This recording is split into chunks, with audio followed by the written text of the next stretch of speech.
Assalomu alaykum hurmatli kuzatuvchilar.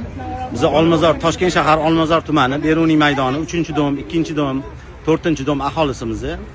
Biz bir necha oydan beri yuqori tashkilotlarga, vazirliklarga murojaat qilib kelyapmiz. Murojaatimizning sababi bizani tutash domi yonida 243-maktabning oldida shunaqa katta territoriyani qurilish boshlanish arafasida biz bunga keskin norozichilik bildirib, qat'iyat bilan norozichilik bildirib yozma ravishda murojaat qilib kelyapmiz. Lekin shu kungacha barcha yuqori tashkilotlarga murojaat qildik. Mana xatlarimiz kelgan, butun aholi qo'l qo'ygan punktlari bor bu yerda.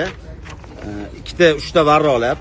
Lekin hech qanaqa natija bo'lmayapti. Hech qaysi vazirlik aniq bir javob bergani yo'q va hech qanaqa bizga tarafga, aholi tarafga hech qanaqa bir ya'ni yordam tariqasida bizga yordam ko'rsatishgani yo'q.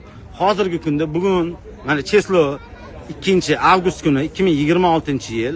Hozir mana bizning domimiz yonida masjidda shunaqa o'pirilib tushdi holat bo'ldi. Ya'ni mashinalar o'tadigan joy katta kabel uzilib ketdi. Natijada 1-2 3-dom umuman svetsiz qoldi. Orqali ham butun mahalla. Keyin bu yoq tarafda Orzu mahalla tarafdagi orqadagi boshqa G, B domlarda ham umuman svet yo'q hozir mana. Suv ham yo'q shuni hisobiga. Bu yerda biz keskin norozimiz. Noqonuniy qurilish qilish sabablarini bizga tushuntirib beringlar. Biz bu yerda noqonuniy bo'lyapti. Noqonuniyligining sababi biz bilamiz. Tutash domga yaqin domlarda o'z boshimchalik bilan qurilish qilish prezidentimiz tomonidan qat'iy rad etilgan. Bu birinchisi bo'lsa, ikkinchisi bu yerda 40 dan 30 tadan bir 50 tacha daraxtlar bor edi. Biz 86-yil ko'chib kelgan bo'lsa, bu yerda 70 yillik daraxtlarni barchasini kesib yo'q qilib tashlashdi. Biz Kosmos vazirligiga, barcha vazirliklarga shu masala bo'yicha bir necha bor murojaat qildik, lekin murojaatimiz umuman hech qanaqa ahamiyatga ega bo'lmadi va hech qanaqa javob berilmadi bizga aniq.